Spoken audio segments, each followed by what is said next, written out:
Hi guys, so I've just left Idaho Falls about an hour ago and I'm heading up towards Montana. Say goodbye to Marco and Maylee, my lovely couch surfing hosts, and they recommended I stop off at Mesa Falls, which is where I'm just walking to. Wow, where I'm just walking to now. And look at that for a view. Hang on. Look at this.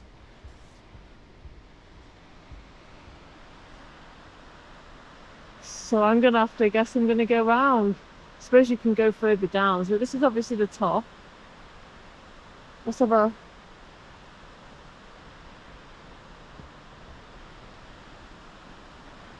Yeah, this is the way. And you know what? It's dead as well. It's not even that cold really. But just... yeah, it's not even that cold. So... oh, I changed my mind. It's getting a little bit nippier the further down we go. So this is the upper part of it.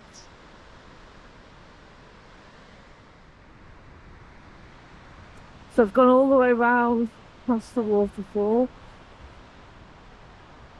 Oh, with a little bench to sit on. The birds of Mesa Falls. Wow. The beautiful trees and the waterfalls just round that corner there. What you can find: all minks, marmots, foxes, martens, otters, brown bats. Nice. So Mesa Falls, it's about an hour and 10 minutes north of Idaho Falls, up on the way to Montana. Absolutely stunning. You know, it's only a really short walk from the car park to the falls itself. And this time of year, mid-November, there's nobody else here. And it's just the whole surrounding area as well is just stunning. Got the waterfall, you've got the so from one side, you know, at the top of the falls, just it looks really calm and peaceful, you know. And then as you go down the other side, you've obviously got the waterfall, and then the big dramatic trees in the background, the cliffs. Yeah, absolutely. There's so much incredible scenery around here and so much incredible wildlife to be seen. Oh, a violent past, an uncertain future. In your travels to the Yellowstone region, you are likely to pass through different calderas. They result from enormous volcanic eruptions. Wow. Huh. Interesting. Yeah, so Yellowstone is mainly in Wyoming, but there's a bit of, I believe, in Montana and Idaho as well. Yellowstone National Park, obviously that's famous. I think there's a TV program called Yellowstone or something. That's where it is, and absolutely stunning. I believe the Wyoming side, according to the locals, is more pretty or something along those lines. But yeah, onwards and upwards to our next location. And here we have it, Montana. We're entering the state of Montana. Whoop whoop, happy days. State 40 officially ticked off the list. Only another 10 more to go. Hi guys, so I'm up by Hebgen Lake in Montana and it's absolutely stunning. It's really calm, really peaceful. There's loads of mountains in the background, and the only thing you can really hear is just, you know, the sound of the water hitting the rocks.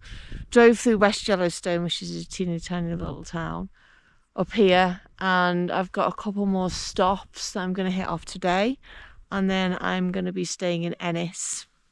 The last couple of days have been pretty awesome. You know what, right? Marco and Maylee, absolutely, genuinely lovely people. Couldn't have asked for better couchsurfing hosts. And Marco has this real way of communicating. It's just, everything he says is big and it's dramatic, and he's got these hand movements, and it's just very entertaining to listen to. It really is. So he's absolutely fantastic storyteller. Every story he tells is just like hilarious. It really is. You know, they're good quality stories. I'm sure I'm going to put a few. I'm sure there's a couple that I videoed that'll make its way into this as well. And no. The other thing, sorry, somebody's driven past with the dogs that I nearly hit. This just came out of nowhere and I slammed on, and the owner's like, oh, thank you. And then we went up the volcano yesterday and met another guy that was hiking, and then we spent the entire, you know, around the volcano sort of chatting to him and stuff. And it's really interesting to get both of their perspectives really on, you know, the politics and various bits and bobs. And Marco said that he had mixed feelings about Donald Trump. He didn't vote for him the first time, did vote for him the second time, you know, when he lost, and then didn't vote for him the third time. So it's like, although I didn't vote for Donald Trump, I think all in all, it's his policy, you know, he's for the better rather than the worse in total. I don't think he's, you know, by no stretch of the imagination is he the worst president we've ever had. But, you know, he's probably not the best, but I think overall positive rather than negative. But he really doesn't like the things that come out of his mouth, which is a general consensus, I think, with a lot of people that sort of do at least like his policies.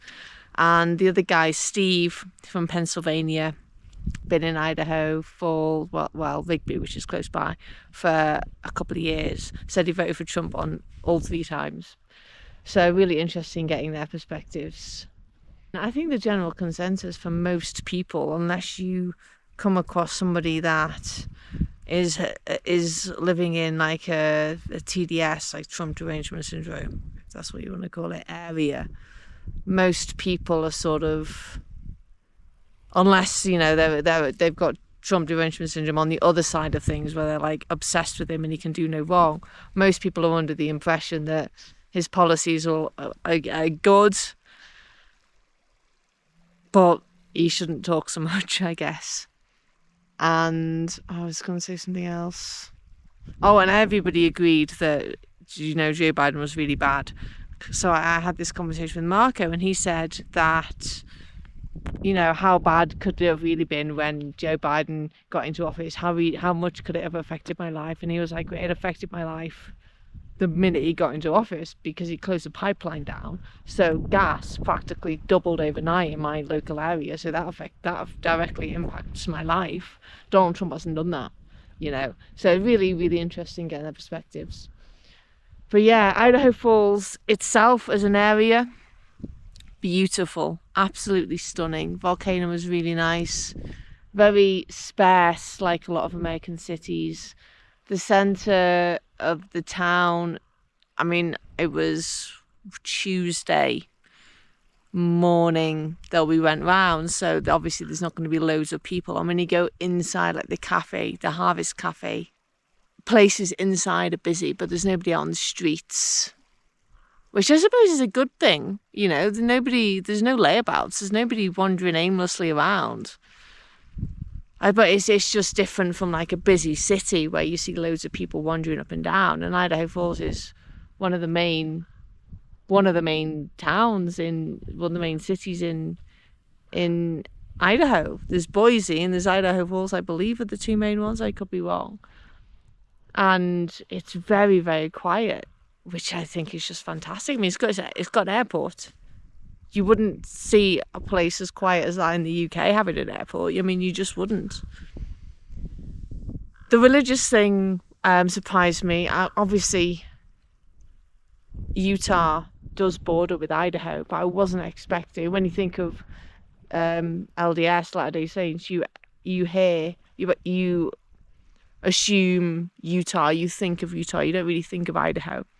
So yeah, it's really surprising. He was saying 20 to 25% of the people in Idaho are members of the church. So that's really fascinating to hear. Anyway, I'm going to probably get something to eat, and get up and just have a wander about and wander on to my next wonderful destination. Okay guys, so I'm by Earthquake Lake. See behind me, you can see that there's loads of dead trees that are protruding from the lake. Now this lake was formed in 1959 when the 7.5 magnitude earthquake shook the area. There was a massive rock landslide.